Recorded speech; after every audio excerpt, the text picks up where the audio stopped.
दोस्तों, आज की इस पर्टिकुलर वीडियो में हम एक अलग टॉपिक के ऊपर बात करेंगे जो कि है real science versus pseudo science के ऊपर।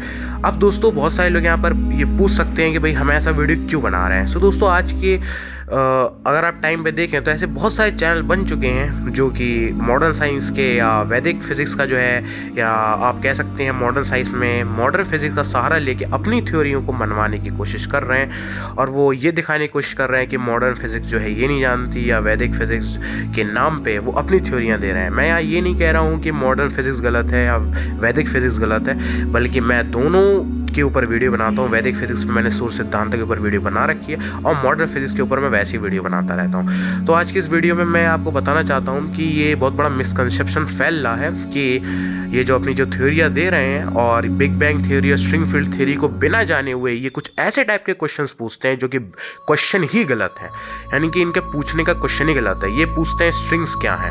सो दोस्तों, मैं इनको बता दूँ, स्ट्रिंग्स जो होती हैं वो वन डायमेंशनल क्वांटम फील्ड्स होती हैं जो कि वन डायमेंशनल होती हैं। और फिर ये पूछते हैं कि भाई जो स्ट्रिंग्स हैं वो वाइब्रेटिंग एंटिटीज़ हैं। तो मैं कहूँगा हाँ जी, बिल्कुल वाइब्रेटिंग एंटिटीज़ हैं। तो वो ये पूछेंगे कि भाई स्ट्रिंग्स किस मीडियम में वाइब्रेट करती हैं। अब दोस्तों, अगर आप इनके क्वेश्चन को ध्यान से देखें तो अगर आप टेक्निकल लेवल के स्टूडेंट हैं तो आप ये जानते होंगे भाई कि जो वन डायमेंशनल क्वांटम फील्ड जब हमने बोल दिया तो हमें बोलने की जरूरत ही नहीं कि वो किस मीडियम में वाइब्रेट करती हैं। भाई वो खुद क्वांटम फील्ड्स हैं, वो खुद क्वांटम फील्ड्स हैं। और आप ये पूछ रहे हो कि वो किस मीडियम में वाइब्रेट करती हैं। अब आप पहले जरा ये सेंटेंस सुनिए, एक बार आप पहले ये सुनिए जरा। धनंजय प्राण एक वाइब्रेटिंग एंटिटी है जो स्पेस से भी कई गुना सूक्ष्म है। यहाँ पर इन्होंने ये बोला कि धनंजय प्राण जैसी बहुत सारी रश्मियाँ को कोई बहुत सारे मीडियम की या फिर बहुत डायमेंशंस की ज़रूरत नहीं पड़ती, उन्हें कोई एक्स्ट्रा डायमेंशन की ज़रूरत नहीं पड़ती।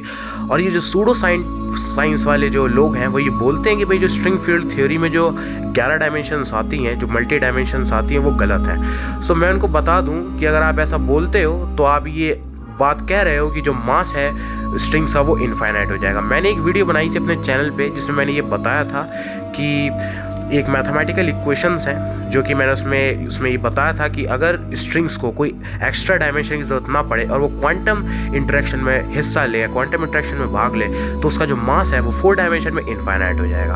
अब अगर आप ध्यान से देखो तो हमारे एस्ट्रोनॉमिकल ऑब्जर्वेशन में किसी भी ऑब्जेक्ट का मास कभी भी इनफाइनाइट नहीं है। ऐसा कोई ऑब्जेक्ट नहीं जिसका मास इनफाइनाइट है। और अगर ऐसा ऑब्जेक्ट कोई बन रहा है जिसका बहुत बहुत मास बढ़ रहा है तो सीधे एक ब्लैक होल बन जाएगा। यानी कि धनंजय प्राण जो है वो एग्जिस्ट ही नहीं करता। और इनका जो धनंजय प्राण जैसा कंसेप्ट है जो कि सिर्फ वेदों के नाम पे अपनी थ्योरियां देने की कोशिश कर रहे हैं, वो पूर्णतः गलत है, पूरा गलत है वो।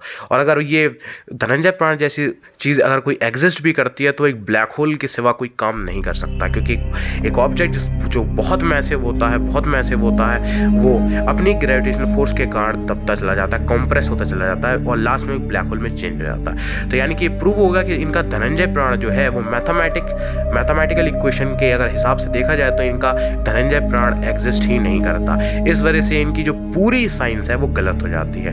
अब दोस्तों, यहाँ पर मैं आपको पहले बता दूं कि मैं कोई लड़ाई नहीं लगवा रहा हूँ या कोई लड़ाई का जो मैं कोई कंसेप्ट नहीं खड़ा कर रहा हूँ। यहाँ पर मैं सिर्फ अपनी बात को आगे रख रहा हूँ कि जो बात सही है वो सही रहेगी, फिर चाहे जो आके बोल ले कि ये चीज़ सही है वो चीज़ गलत है। और फिर दूसरा क्वेश्चन ये उठाते हैं, वो ये उठाते हैं कि भाई बिग बैंग थ्योरी के ऊपर। अगर आप इनके क्वेश्चंस को ध्यान से देखें तो इनके एक भी क्वेश्चन वैलिड नहीं है। इनकी एक भी क्वेश्चन ये दिखाते हैं कि इन्होंने ना ही बिग बैंग थ्योरी को पढ़ा है ना ही स्ट्रिंग फील्ड थ्योरी को पढ़ा है। इन्होंने बस खाली इनमें खोट निकालने की कोशिश की है, और वो भी कमियां इनके जो क्वेश्चन है वो गलत है। एक्चुअल में दोस्तों ये कहते हैं बिग बैंग एक्सप्लोजन हुआ ही नहीं था। तो हमने कब कहा कि बिग बैंग एक एक्सप्लोजन था? बल्कि बिग बैंग तो एक्सप्लोजन था ही नहीं। जी दोस्तों, बिग बैंग कभी ये नहीं बताता कि एक्सप्लोजन हुआ था।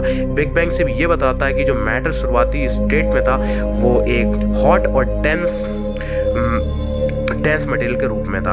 अब अगर आप ध्यान से देखें तो अगर आपने कभी मोबाइल पे फ़ोटो खींची हो और जब आप कोई फ़ोटो को जूम करते हैं तो वहाँ पर क्या होता है कि जो ऑब्जेक्ट होता है वो जूम हो जाता है और जो फोटो है उनके जो बीच के डिस्टेंस होते हैं जो कि आप फोटो खींच रहे हैं और उनके जो मटेरियल्स होते हैं उनके बीच के डिस्टेंस बढ़ जाती है, वो ऑब्जेक्ट बड़े हो जाते हैं। और ऐसे ही हमारे स्पेस के साथ भी होता है, हमारी एस्ट्रोफिजिक्स में भी होता है। और लेकिन हमारी जो क्वांटम फिजिक्स यानी कि क्वांटम मैकेनिक्स है उसमें क्वांटम इफेक्ट्स होते हैं और उसमें भी ग्रेविटेशनल फोर्स, इलेक्ट्रोमैग्नेटिज्म और स्ट्रॉन्ग न्यूक्लियर फोर्स की वजह से ये इफेक्ट्स रोक देते हैं, यानी कि ये जो इफेक्ट होते हैं वो रुक जाते हैं और हमें कुछ ऐसा देखने को मिलता है कि जो हमारा स्पेस है वो एक्चुअल में एक्सपेंड कर रहा है, यानी कि एक्सपेंशन हो रहा है। अब ये सिर्फ एक इल्यूजन है, ये सिर्फ एक इल्यूजन है। अब इन लोगों ने बिग बैंग थ्योरी भी नहीं पढ़ा है ठीक से और स्ट्रिंग फील्ड थ्योरी भी इन्होंने नहीं पढ़ा है ठीक से।